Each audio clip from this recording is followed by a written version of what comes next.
three college roommates are about to attempt the impossible. Please get out of here. It's a co-ed dorm. What's the problem? Live together. This girl, she is a live wire of sexual energy. It's not normal. The three of us living together. Love together. You have the hots for me. I have the hots for him. This is beautiful. Oh! Threesome. Rated R. Hey, what's up? I just want to do a quick little review of this movie I just watched on demand called Threesome. It's a romantic comedy starring Lara Flynn Boyle as Alex, Stephen Baldwin as Stuart, and Josh Charles as Eddie. It was written and directed by Andrew Fleming. Came out in 1994, and I think it's well, it's not an independent movie, but I don't think it's that well known. But yeah, it's about this guy Eddie.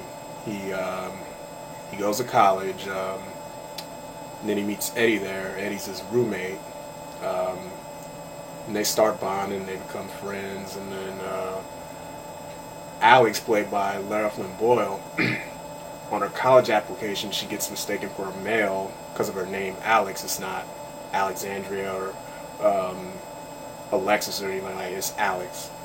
So, despite her best efforts to try and prove that she's female to the person, you know, she's talking to at the counter, who's too stupid to just realize she's female, obviously. But yeah, she gets set up in the male dorm with Stuart and Eddie, and hold up, yeah, Stuart develops a thing for Alex, Lara Flynn Boyle, and Lara Flynn Boyle develops a thing for Eddie, and come to find out Eddie has a thing for Stuart. Eddie's gay, Stuart's straight, and it's like one likes the other, one likes the other, one likes the other, but they don't like each other back like that. So they're all kind of trying to get in each other, you know, in each other's pants, and sort of trying to hit on each other, flirt with each other and shit. So yeah, first Alex starts trying to hit on Eddie, starts trying to seduce him, until eventually comes to light that he's gay, and she's a little bit in denial at first because she has a thing for him, so I guess she still kind of hits on him a little bit, but they eventually like just become friends. They get comfortable with each other and shit. But and then when we find out Eddie has a thing for Stuart, Stuart's like, he catches him looking at his butt one night, you know, while he's in the mirror. Well, Stuart's in the mirror doing, you know, looking at himself, doing all this shit. Then he turns around, catches him looking, and just immediately he knew, were you just looking at my butt? Like, what? No. You weren't just looking at my butt. I don't know what you're talking about.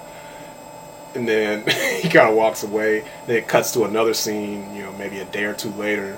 It's like, he brings it up again. I was thinking about something. I think you were checking out my butt the other day. Are you a fag? So he denies it at first, and then but he's all cool with it. He's like, hey, it doesn't bother me. I'm secure enough in my sexuality, not feel threatened by it. But he just asks all these stupid questions, and like, you ever butt fucked anybody? Or da da da, just all kinds of, you know, dumb questions a straight guy would ask to a gay guy who just came out. So yeah, well, Eddie doesn't let on that he likes Stuart until later in the movie. After, hold on,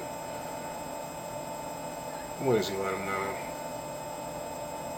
Oh yeah, they're drunk one night, and Eddie had this little theory about Stuart being a closet case because, you know, he was trying to help him find a guy, and he's just talking vulgar about, you know, Eddie needs dick, he doesn't need pussy, he needs dick. And he's just trying to grasp at straws, you know, thinking all these reasons that Stuart could be a closet case because he wants him, he's in denial that Stuart's straight, doesn't want him back like that. So, you know, they're both drunk one night. Eddie propositions Stewart, and Stewart's like, no, no, no, no, I'm straight, blah, blah, blah. And eventually,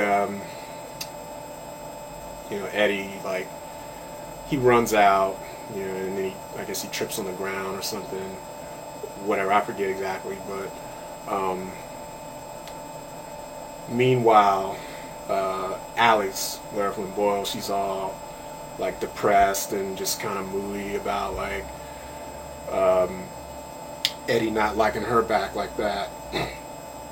And, hold on.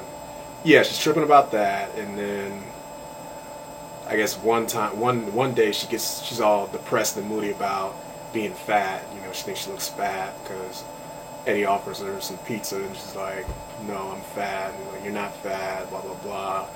And then, because she's all, in a weird mood, and they're kind of laying in bed together, just talking like, intimate friends, and you're like, come on, cuddle with me. And he's all like, what are you doing, Alex?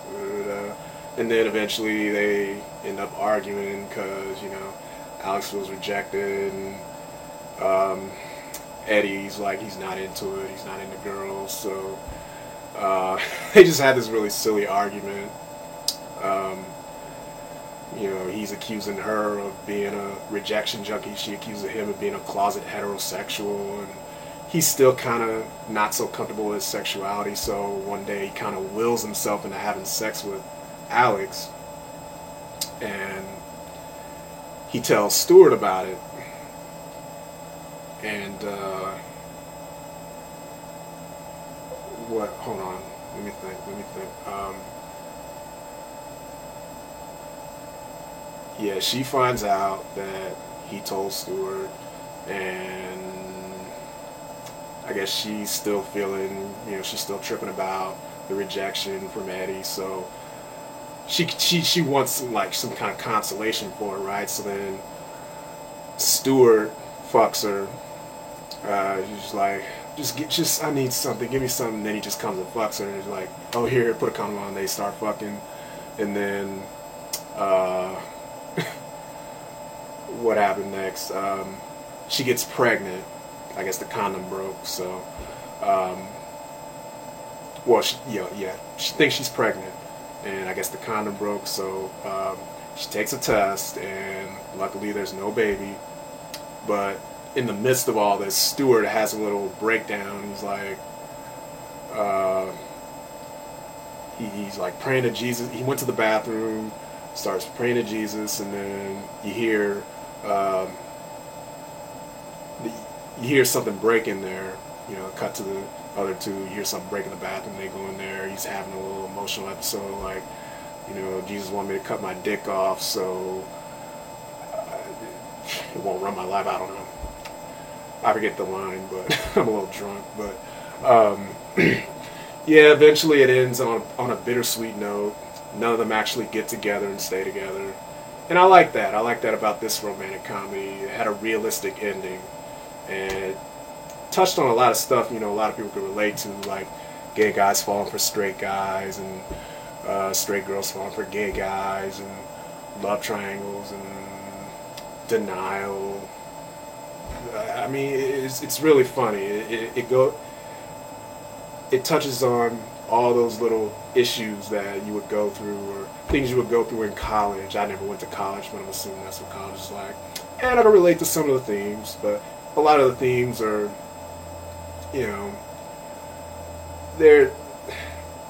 it's done in a really funny way. The comedic dialogue is, pretty much flawless in my opinion. I don't know how much of it was ad-lib, but it's great dialogue, great acting. All the actors had great chemistry, perfect comic timing. Just check it out. I mean, rent it. It's really, if you're into romantic comedies that aren't so like fairy tale-ish, want some, a little more realistic, check out Threesome.